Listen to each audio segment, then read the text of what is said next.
I am, as was said, Ben Hale. I am a Pivotal employee, one of the few Cloud Foundry developers that doesn't actually live here in San Francisco. I live over in the UK. So if it's already after lunchtime for the East Coast, it must be about bedtime as far as I'm concerned. And so as was said, last year, I talked a little bit about the Java Buildpack, because so many developers working against Cloud Foundry are developing Java applications. We take a very, very strong interest in that particular experience. And last year, we introduced the Java Buildpack and some of the new features, things that it could do. And this year, I wanted to do sort of a year in review, discuss where we have been, what we've been doing since I last spoke to you. In truth, it isn't a year in review. It's actually 9 months. So keep that in mind as we take a look. Just some statistics about it. 420 commits since the last conference. That works out to about a commit and a half a day, including weekends and holidays. So we're sort of, very steadily making changes as we go. Those changes sort of all fall into a couple of buckets. Updating existing functionality, expanding this list of supported platforms. One of the things that I'm really, really proud of is how much change we've had that's been driven by the community itself. I come from a very long open source background. I started as a core committer on Spring back in 2006, probably. So for me, the more that the community gets involved and tells me what they want to have, what they want me to make them, the better I think I'm doing at my job. We've updated 228 different dependency versions. Most people, okay, it's a dependency version. That doesn't really mean a whole lot to most developers. But for Cloud Foundry developers, or specifically for people who run applications on Cloud Foundry, Java applications on Cloud Foundry, this is actually a really, really big deal. Because one of the key design points of the Java Buildpack is this idea that things are secure by default, right? We're really, really aggressive about making sure you've got the latest patched versions of the JRE, that you've got the latest patched versions of Tomcat, if you choose to use that, right? And so the fact that every single Monday at 2 o'clock in the afternoon, I close all the other work that I do, and I start going through a list of every single dependency that the Java Buildpack uses, and I look for what's new, right? Find out, maybe there's a new version of the App Dynamics agent if you're a user of that. Make sure that gets uploaded so it's available to you. Maybe Oracle has decided to release both another Java 8 and another Java 7 on the same day, and I have to build them for 5 platforms, and each build takes 4 hours to do, and blah, it's horrible, horrible. But I do that for you guys, right? We want to make sure that every single week, every single day, you have the safest possible environment to run your applications in. We've also added support for a bunch of new OSs. CentOS 6, I know there are a lot of CentOS users out there, a lot of enterprises especially, who consider CentOS support to be a deal breaker. So we support that with the Buildpack. Also trusty to hear, so we are ready for the great migration to a modern operating system inside of Cloud Foundry's default behavior. Mavericks is mostly for me, but this this is in addition to the Lucid Lynx, Mountain Lion, and Precise support that we've always had. So, a pretty broad selection of operating systems that the Buildpack will run on when you choose what stem cell you want to use. We've done a lot of work in auto reconfiguration as well. Auto reconfiguration was great. It was a great demo last year. Much to my surprise, actually, a lot of customers are asking to use auto reconfiguration in sort of production circumstances rather than demo circumstances, which is what I would have guessed for. And so we took the opportunity to sort of re-examine how exactly we do auto reconfiguration for Java applications, especially Spring applications, how we can make it a bit more robust, and most importantly, how we can expand the support of auto reconfiguration. So if you're a Gradle user, you're probably familiar with the dist-zip style application. We can now do auto reconfiguration on those. One of the big ones that really took me a long time to get to grips with is support for Servlet 3 applications, if you're developing those as well. If you're a fan of Spring Boot, and if you're not, you absolutely should be. If you're a Spring developer, anything that makes developing microservices easier is going to be a really, really big deal. So Spring Boot applications, we're waiting on a 1.1.0 release. I noticed this morning that the binaries for 1.10 are actually up. I'm not sure if that's been officially announced, so I may be letting the cat out of the bag. But as soon as I can get back to a computer, we'll have support for auto reconfiguration for those applications as well. We also did a lot of work in the area of how you extend the Java Buildpack. The Java Buildpack from day one has always been designed with very well-defined, well-documented extension points. So if I haven't done something that you want the Java Buildpack to do, you should be able to very, very easily write it yourself. Hopefully you'll contribute it back. Again, this is a community, and I love those kinds of contributions. It was the major feature in version 2 of the Buildpack. And the reason we had to go to version 2 is because it was compatibility breaking. It's not something that we took particularly lightly to break that compatibility, but we're really, really happy with the result because it gave us a form of sandboxing. So now components inside of the Java Buildpack can't interfere with one another unless they're really, really trying hard. It's not foolproof, but it's going to keep honest people honest. We've got nice application and droplet abstraction, so now you don't have to worry about making sure files get to the right place inside of your application or inside of your droplet, how you add arguments to, say, Java ops or something inside of the droplet as it's run. And in practice, we had a nice little thing. I'll talk a little bit about it on the next slide. We have a fork of the Buildpack that I'm quite happy about, where they had implemented a new container for JBoss right before we made this change. And then we went in and took a look at what would have happened if we had made this change, or when we did make this change. We found out that it actually reduced the amount of code in that fork, that custom code that was different than the Java Buildpack, by 50%, both on the production side, but more importantly on the test side as well. As I said before, one of the things I'm really, really proud of is all of our community contributions. This is just sort of a couple of highlights: support for HTTP and HTTPS proxies. So I know a number of you run in enterprises where you've got proxied internet connections. Now we support something like that. Improved Tomcat container logging. This was actually a very long and drawn out. I don't think I've ever had a GitHub issue that was as long as this particular one, as Guillaume and Mike and myself all sort of hashed out what logging should look like from the Tomcat container inside of Cloud Foundry, how we hook that into LoggerGator and make it easily identifiable.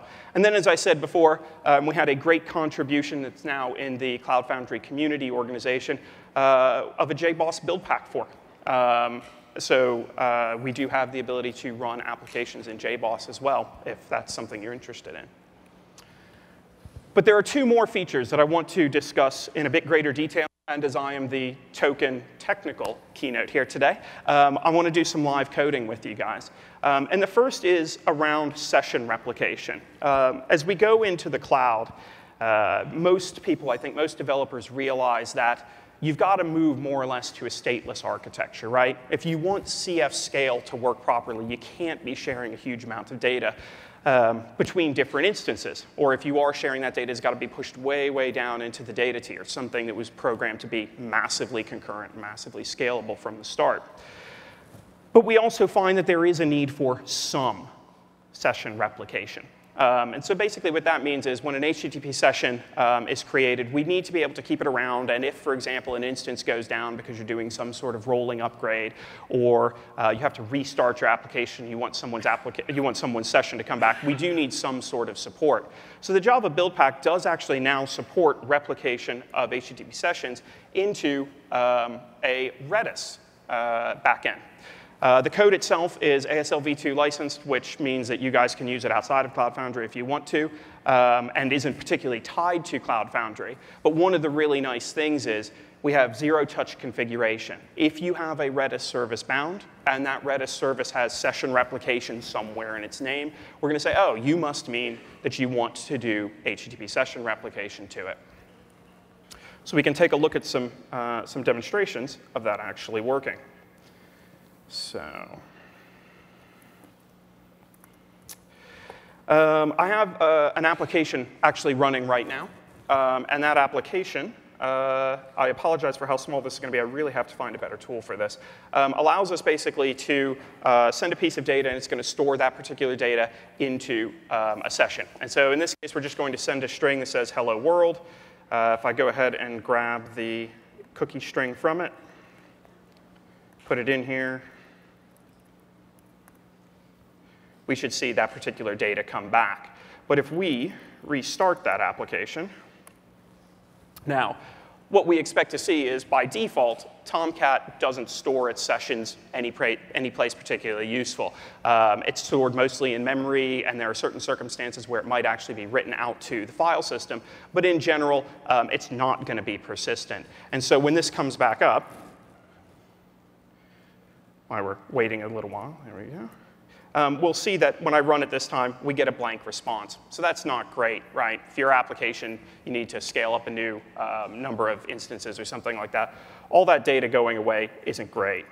So now we'll go ahead and bind that service, a Redis service that I have behind the scenes, and we'll go ahead and restage this.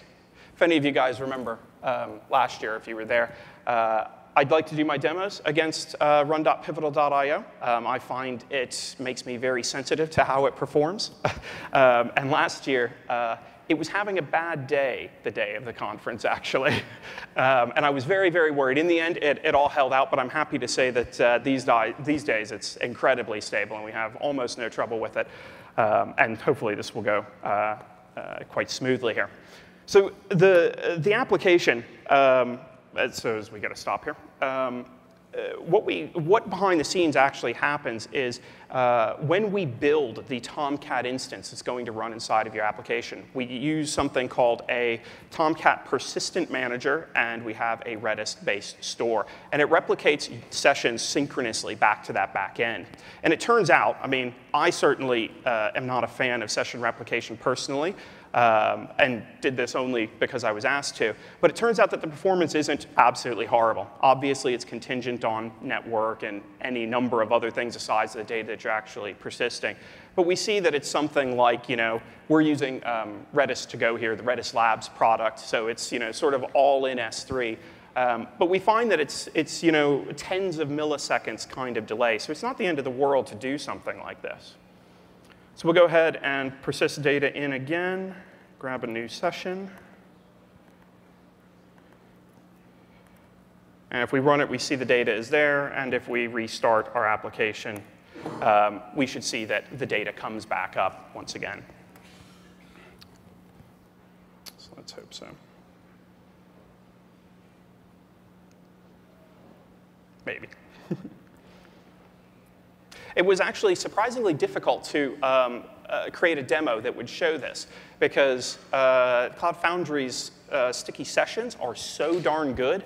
Trying to get to another instance that doesn't actually have the session already stored inside of it was really difficult. And so there we go. We see the data itself. So it survived a restart of the Tomcat container. And you guys have access to that, whether you're providing your own Redis service or if you're using one of the ones packaged out of the box. So the next thing I want to talk about is Buildpack Packaging. This has long been something that was contentious for me. Not a huge fan of it when it started, when the work started, when the requests came in. But I've grown to actually love it quite a bit. And it's all contingent on the fact that we now have this command called cf create buildpack. Has a bunch of different names depending on sort of when you learned about it. A lot of people call these things admin build packs, things like that. I prefer to think of them as build packs in the only way they really should exist. And this allows you to take a zip file, basically just some discrete bundle, and upload it into Cloud Foundry. And that gives a name to this bundle. It doesn't have to be stored in Git or in any other version control system, although I highly recommend you do that. But it allows you then to create it, version it, update it. And every application that uses this particular build pack then has access to it. And inside of the Java Buildpack, it led us into this idea that there are actually 3 different styles of using a build pack. The one that I was originally most a fan of is this online mode, what I would refer to as easy mode. And this is what the Java Buildpack does out of the box. It goes and says, OK, what's the latest version of Java? Let me go get that. And it goes and gets it, and it drops it onto into the droplet and used for your application. But it turns out that that's not necessarily possible in a lot of cases, especially inside of enterprises. Going to the internet is a no-no, right? Certainly on any sort of production system, they need to really control, sort of external access and things like that. And so there's this hybrid mode that sits in the middle. And this hybrid mode is basically an online mode, except rather than going to our repository for dependencies, you create your own repository for dependencies. And we've done a lot of work and worked with a number of customers on how to get this done. But the big upside of this is then that we now have a one-liner script that allows you to replicate our entire repository locally on your machine. You can decide how you want to expose it as far as static files and things like that. And then use the Buildpack pointing at that instead of download.run.pivotal.io. And the final one, and the one we're going to discuss a little bit today, is this offline mode or self-contained mode. And the offline mode is exactly what it sounds like. The Buildpack never goes to any network connection at all. And we do this basically by faking a cache, filling a cache as part of a build. So in the online mode, we're always going to a network trying to find the latest version of a dependency, depending obviously on how you've configured it. Requires network access. The offline mode, no network access required at all, which is a huge benefit for a lot of people, but it does then put the onus for updating and keeping secure on you, the user, right? The person who's maintaining the Buildpack. So let's take a look at an example of that. So the Buildpack itself, where did I go? Java Buildpack here, oops, has basically rake inside of it, which is a build system. And we can run a command and say we want to package this, and we want to package it for offline usage. And when we do that, it then basically takes a look at the Buildpack, takes a look at all the configuration you've set in the Buildpack and says, OK, if I was going to run inside of a droplet today, what would I go and download? But it does it for everything, not for a particular application, which means that it needs to go get all of the possible things. If you might one day want New Relic is going to go get that, or if you might want App Dynamics, it's going to go and get that. One of the more interesting things is it goes and gets 5 different versions of the JRE, not knowing exactly which operating system. But all this stuff gets downloaded based on today. Right? And it gives you a nice little zip file at the other end that you can go ahead and upload to your Cloud Foundry instance and use. And this will finish in another couple of seconds, but so I'm running a bit low on time, I'll go ahead and create a Buildpack here using one that I have cached earlier.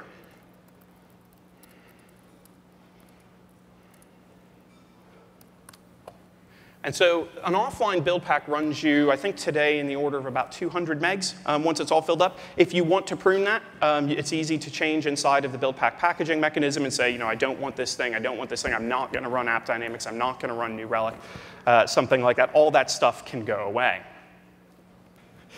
So now if I type Buildpacks, I see that there is my test Buildpack here. And so if I cf push that,